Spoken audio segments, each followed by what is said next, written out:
कीजिए।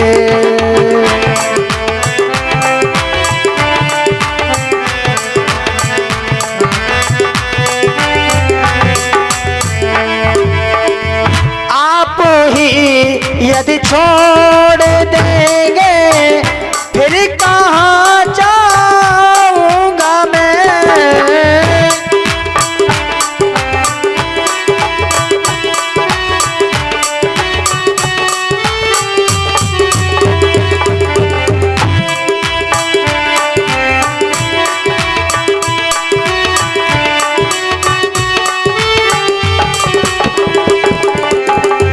भवसागर से नाव कैसे पार कर पाऊंगा मैं।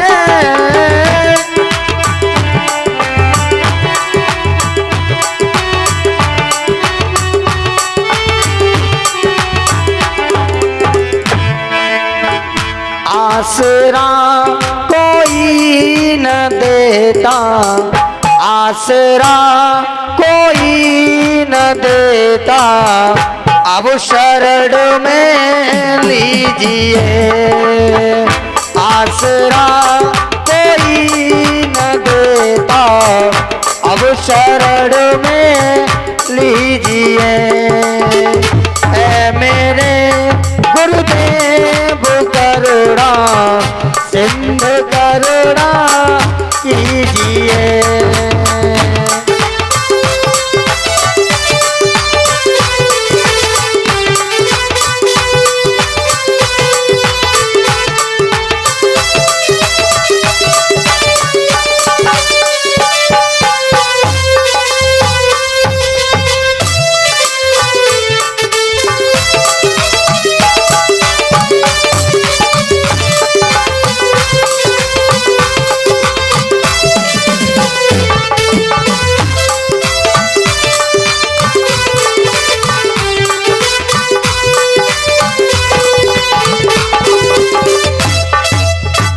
सब जगह मंजिल भटक कर ली शरण अब आपकी।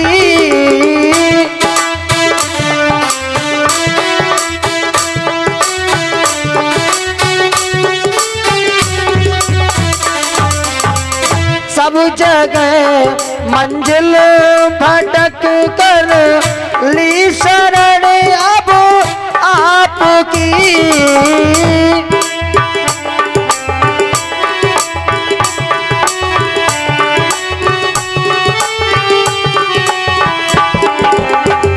पार करना या न करना दोनों मर्जी आपकी।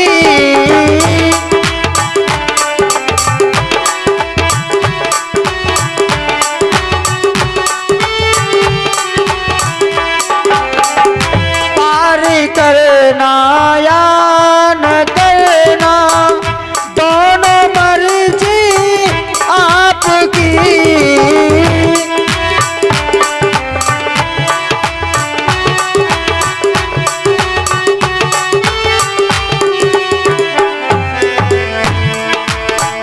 दूर कीजिए दूरी प्यारे, दूर कीजिए दूरी प्यारे, अब शरण में लीजिए।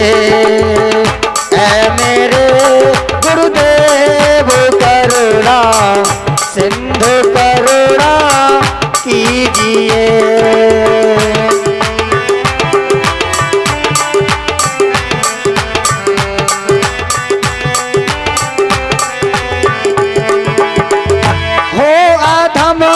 आधीन अशरण हो अधम आधीन अशरण, अब शरण में लीजिए। ऐ मेरे गुरुदेव करुणा सिंधु करुणा कीजिए। ऐ मेरे गुरुदेव करुणा सिंधु करुणा कीजिए। ऐ मेरे गुरुदेव करुणा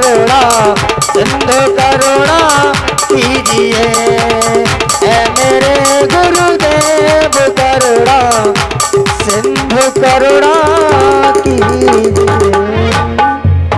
बोले गुरुदेव भगवान।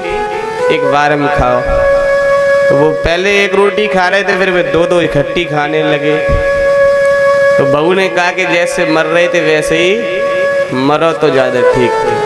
तो कम से कम जैसे बैठे हैं लोग वैसे ही बैठे रहे तो अच्छी बात है। उठ के कहीं चले गए तो ये सत्संग भी प्राप्त नहीं होगा। इसलिए जहाँ बैठे, हम तो कहते हैं रोड पे बैठे हो वहीं बैठ जाएं, शांति से बैठ जाएं। अगर स्थान ही छोड़ दिया भैया तो कुछ नहीं मिलने वाला। स्थान मत छोड़ना। अब इसमें दो कारण हो सकते हैं इनके अंदर ना आने के। पहला कारण ये गलत खान पान करते होंगे, मांस मदिरा बीड़ी सिगरेट कुछ ना कुछ। दूसरा कारण हो सकता है ये नहा के ना आए हो। यही दो कारण, तीसरा इनका कोई कारण नहीं होगा। यही दो कारण होंगे इसलिए अंदर बैठने के लिए नहीं आए। क्योंकि आज पूरे विश्व में मैं लगभग 5 प्रांतों का भ्रमण अब तक कर चुका हूँ। हरियाणा, दिल्ली, मध्य प्रदेश, बिहार, उत्तर प्रदेश, और ये भारत छोड़ने के बाद दिसंबर में हमारा कार्यक्रम नेपाल में लग रहा है। अभी अगले महीना दिसंबर में 3 कार्यक्रम, वो तीनों दूर दूर के ही हैं। एक हरिद्वार का है, एक बम्बई महाराष्ट्र का है और एक नेपाल का है। तो मैं हर जगह जाने के बाद यही मैंने देखा कि मैं बर्तन को जैसे घिस घिस के परेशान हो जाते, कभी कभी उसमें इतनी कारोंच लग जाती है कि छुटाने वाले के हाथ काले पड़ जाते हैं, लेकिन बर्तन फिर भी साफ नहीं हो पाते। कहीं कहीं ऐसे मनुष्य मुझे मिल जाते हैं भैया कि उनके अंदर सब कमी कमी रहती है, फिर मैं बहुत दिन उन्हें घिसता हूँ, तब उन्हें कहीं सुंदर बना पाता हूँ। मैं तो एक बात और कहता हूँ, इस गांव में एक चीज जरूर होगी, ठेका होगा शराब का, नहीं है? मांस की दुकान तो कटती होगी, क्योंकि कल मैं शोभा यात्रा में आ रहा था तो निरे मुर्गा वाली डिग्गी पकड़ के जा रही थी। एक ना एक तो कमी होगी होगी। मैं इस गांव में पहली बार आया, लेकिन माइक से आवाज बहुत दूर तक जा रही होगी। हम पर कृपा बालाजी महाराज की और सतगुरुदेव भगवान की होगी तो हम विश्व को शाकाहारी बना के दिखा देंगे, और इनमें ताकत हो तो ये मांसाहारी बना के दिखा दें। किसकी चलेगी भविष्य बता? ये भविष्य का प्रमाण निकल के आएगा। चलेगी किसकी? तुम्हारी चलेगी या मेरी चलेगी? क्योंकि तुम्हारे साथ कुछ नहीं है और मेरे साथ बहुत रिद्धियां सिद्धियां। वो जब ताकत लगाएंगे तो उनके आगे सारी ताकत फेल हो जाती है। सारी ताकत फेल, उनके आगे सबकी ताकत फेल। मैं सबसे आग्रह करूं कि भैया एक बार आप एकांत स्थान पे जाएं, कहीं खेत खलियान में, गांव से बाहर निकल के, और वह 5 मिनट अकेले बैठे, कोई साथ में ना हो, और ये विचार करना कि ये मांस मदिरा बीड़ी सिगरेट का जो हम पान कर रहे हैं, क्या ये मेरे लिए उचित है? अकेले सोचना, दूसरा उसमें बाहर नहीं होना चाहिए तुम्हारी कान फूंक सके। अकेले विचार करना, ये जो हम गलत भक्षण कर रहे हैं, जो राक्षसी भोजन है। हम राम कृष्ण की संतान हैं, हमारे पूर्वज राम कृष्ण बन के आए, तो हम रावण कंस की संतान क्यों बन रहे हैं? हमारे राम ने वन में जाके फल का सेवन किया, यहाँ तक कि मीठे जो फल होते थे उनके पत्तों तक का उन्होंने सेवन कर लिया। कृष्ण ने जब अवतार लिया उन्होंने दूध दही मट्ठा खाया। लेकिन आप ये विचार करें कि हम उनकी संतान अगर हैं भूमि पर, तो हमारे पिता ने अगर ऐसा किया है तो हम कर सकते हैं साहब। ये तो कौरवों ने किया, ये तो हिरण्याकश्यप जैसे राक्षसों ने किया, ये तो कंस जैसे ने किया, रावण ने किया साहब। हम और आप राम कृष्ण की संतान हैं, तो हम और आप वो करेंगे कि उन्होंने जो हमारे पूर्वजों ने किया हमें वो करना चाहिए। हमारी अकेले की जिम्मेवारी नहीं है, हम आप सबकी जिम्मेवारी है। जितनी मात्र शक्ति बैठी, जितने भाई बैठे, आप ज्यादा नहीं, एक एक घर अगर गोद ले लें कि एक घर को हम शाकाहारी बनाने का संकल्प लेंगे तो आपका घर स्वर्ग बन जाएगा। मैं अपना कितना सुखी प्राइम मिनिस्टर नरेंद्र मोदी को भी नहीं समझता हूँ, को वो भी इतने सुखी होंगे जितना मैं सुखी हूँ। उनके पास धन बहुत हो सकता है, उनके साथ बहुत लोग हो सकते हैं, लेकिन मेरे पास जो धर्म की भक्ति है, जो धर्म की खुशी मुझे अंदर से, और जो रिद्धियां सिद्धियों की मुझे खुशी है, वो खुशी उनको नहीं मिल सकती। इसलिए आप सबसे कहना है मुझे कि आप भक्ति का आनंद लेना चाहें तो एक एक घर की कोशिश करें। ये बाजार में चौराहे पर बहुत लोग बैठते होंगे, पूरे दिन बीड़ी फूकते रहते होंगे, उनका कोई काम नहीं। जब घर में घुसते होंगे तो जैसे चांद खुज जाते होंगे, घरवाली से कहते होंगे खाना है। वो चांद इसलिए खुज जाते कि घर में घुसते कि जूता ना पड़ने लगे। आप देखना, बीड़ी जो बाजार में फूकता हो और वो घर में घुसेगा तो बिना चांद खुजिया भोजन नहीं मांग सकता। आप ये प्रैक्टिकल करके देखना। जो बाजार में बेफजूल की बातें करके आएंगे, उनका हाथ पहले यहाँ होगा, ऐसे करेंगे खाना है। ये आप प्रैक्टिकल के देखना, छुप के देखना। और जो जिनके अंदर समय ही नहीं है फिजूल की बातें के लिए, उनके अंदर थोड़ा समय मिला, वो अपनी खेती का काम करने चले गए, खलियान में चले गए, नौकरी करते हैं, बिजनेस करते हैं, तमाम तरह के उनके कार्यभार हैं। उसके बाद भी अगर समय मिला तो अपने बच्चे बच्चियों परिवार के साथ घंटे 2 घंटे घर में बैठे, और उसके बाद जो समय मिला उसमें उन्होंने नारायण भगवान को थोड़ी देर याद कर लिया। समय कहाँ उनके पास मिला साहब। अभी मैं ऊपर जब भंडारा चल रहा तो मैं ऊपर बैठा, सारे लोग भंडारे में नीचे, मैं अपने ऊपर। मैं ज़्यादा किसी जमेला को नहीं बैठाना चाहता, ना मुझे किसी जमेला के साथ अच्छा लगता। मैं अपनी भक्ति में अकेले लीन हूँ, क्योंकि मैंने तो यही सोचा कि भूतल पे अकेला आया हूँ, अकेला ही जाऊँगा। 2 दिन का मेला है, बाकी सब रंग बसेला, फिर कुछ नहीं है। तो हमारे पास ये डीलर और डीलर दोनों लोग पहुँचे, बोले अरे गुरुजी अकेले बैठे। तो हमने कहा भैया हम अकेले हैं तो अकेले ही बैठेंगे, और 4 कांसलाएं हम।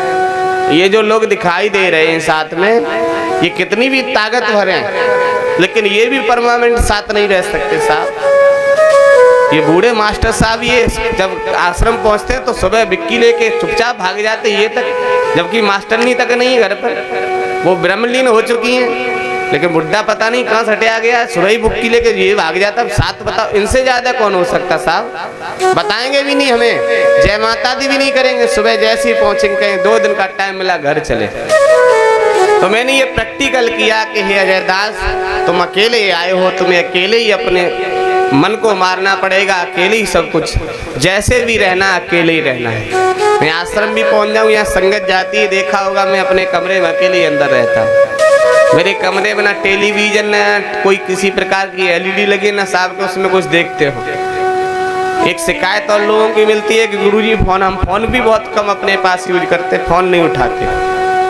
क्योंकि मैं ये इतने दिन में यही देखा मैंने भुक्त भोगी होके, ये संसार स्वार्थ का है, केवल हमारे सतगुरुदेव हैं जो पर स्वार्थ उनकी सेवा करने को मिली, बाकी सब स्वार्थ है, और उन्हीं से सब कुछ मिला। मेरी तो जितनी उम्र है इसी में निकलनी है, और आप सभी भाई और बहनों का प्यार बना रहे कि मेरा संकल्प एक ही है कि गांव-गांव को शाकाहारी बनाना है और जीवों को बचाना है। बाकी कोई हमें ना धन की इच्छा है, ना माया की, ना किसी की इच्छा है। जिन्होंने भैया ने सत्संग कराया है, 4-5 लोग यहाँ से गए थे, इन्हें आप पूछ सकते हैं कि महाराज जी ने कितने रुपए लिए।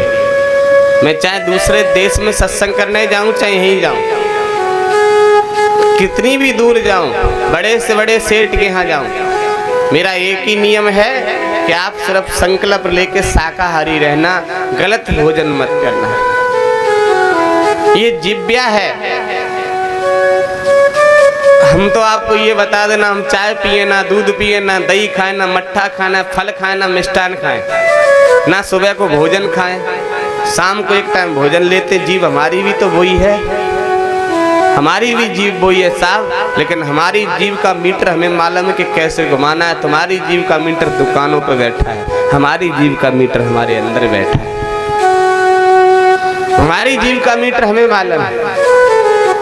बहुत से लोग सोचते हैं महाराज जी खूब फल खाया करो। क्यों फल खाएं? फल खाने के लिए दुनिया में नहीं आए हैं, हम दुनिया में केवल आए हैं तो इसलिए आए हैं कि जीवों को जगाना है, जो सो रहे हैं वो जगें। क्या नंगला सेमर में इतने लोग रहते हैं और इसमें भी 50% बाहर के लोग होंगे, लेकिन अभी भी सो रहे हैं। इस गांव में अभी भी लोग सो रहे हैं। तो कोशिश रहेगी कि ज़्यादा नहीं तो 70% 2 दिन में लोगों को जगाने की प्रयास करेंगे। आज जगेंगे तो ठीक है ना, कल सुबह सबको जाएंगे रजाई खींचेंगे जाके सबकी कि जगो भैया, और गांव में सत्संग हो रहा, चलो सत्संग श्रवण कर लो, चलो सत्संग श्रवण कर लो। गोस्वामी जी ने बालकांड में प्रथम लिखा है कि बिन सत्संग विवेक न होई, राम कृपा बिन सुलभ न सोई। बिना सत्संग के विवेक नहीं हो सकता। हमारे जीवन में सत्संग बहुत जरूरी है। आप धाम पर जाते हैं मंगलवार को, आपका कभी कभी नंबर भी नहीं आ पाता होगा। ऐसे इसमें भक्त होंगे जिन्हें 2-2, 3-3 महीना हो गए होंगे, अभी नंबर नहीं लगा होगा साहब, और फिर भी वो आश्रम जा रहे हैं, उन्हें लाभ हो रहा। क्या उस आश्रम में कोई दवा दी जाती है? क्या कोई झाड़ फूक की जाती है? जापे कृपा राम की होई, बापे कृपा करे सब कोई। जापे कृपा हरि की ना होई, बापे कृपा करे कोई। आप पर साक्षात प्रभु की कृपा हो रही है। वहाँ अंदर घुसते ही आप कितनी भी चिंता में क्यों ना हो, मन बिल्कुल आपका व्याकुल हो, और जैसे ही आश्रम में प्रवेश किया, आप ही जानते होंगे कि वहाँ की क्या गति हमारे ऊपर हो जाती है साहब। फिर आप 4-4, 5-5 घंटे, कुछ भक्त तो मेरे साथ लगभग 2.5 महीने से दौड़ रहे हैं। कल सत्संग है 12, 13 और 14, 3 दिन का टाइम हमने 2.5 महीने पहले ही निकाल के रखा था। ये 3 दिन की छुट्टी, मुझे कहीं बाहर जाना है थोड़े कार्य से, इसलिए तो 3 दिन के लिए भक्तों को हम छोड़ पाएंगे जो ये सब हमारे साथ है। और उसके बाद 16 तारीख की शोभा यात्रा जिला सीतापुर में लगी हुई है। 17-18 का कार्यक्रम है जिला सीतापुर में। तो और 19 तारीख की शोभा यात्रा नबीगंज के पास है। 20 और 21 का कार्यक्रम उधर है। फिर 22 तारीख का मंगल है। 23 तारीख की शोभा यात्रा आपके इटावा में लगी हुई है। हमें एक दिन ऐसा नहीं मिलना चाहिए कि व्यर्थ का निकल जाए। हम तो सदैव यही चाहते हैं कि भक्तों के बीच में ही जाना चाहिए, भक्तों के बीच में। कल मैंने क्लास सत्संग बुक किया है 26, 27, 28 दिसंबर। तब तक ये बुक सत्संग, इतना टाइम बीच का बुक है। नवंबर पूरा पड़ा हुआ है और 26, 27, 28 दिसंबर तक। आप सबसे एक बात कहें कि आप बाहर नहीं जा पा रहे, गांव में अगर सत्संग देने कोई भी, हम ही नहीं, कोई भी संत महापुरुष कहीं से भी आ जाएं, आप थोड़ा अमूल्य अपना समय उनको दे दें। भैया बड़े भाग्यमान स्तन पावा, सुर दुर्लभ सतग्रंथ लगावा। बड़े भाग्य से मनुष्यों नहीं मिली है। और जैसे आप भोजन करते हैं तो अभी मैंने बताया स्वाद भोजन खाने के बाद ही मालूम पड़ता है। कोई कहता है इसमें नमक डाल दिया, वो कहता आपने कहा हाँ डाल दिया, उसे भरोसा जब तक नहीं आएगा जब तक वो खा नहीं लेगा। वो कहे इसमें घी डाल दिया कि आपको हाँ डाल दिया, लेकिन जब वो खाएगा, जब उसकी खुशबू लगेगी तभी। तो जब तक आप सत्संग का स्वाद पूर्ण नहीं ले लेंगे तब तक माइक से सुनने से कोई लाभ नहीं है। सत्संग का स्वाद मिल जाना चाहिए। हमारे गुरु महाराज जी ने जब मुझे दीक्षा दी थी तब मैं 11 वर्ष का था। 2001 में मैंने मालिक से दीक्षा ली। 11 वर्ष की आयु में तो गुरु महाराज जी एक बात कहा करते थे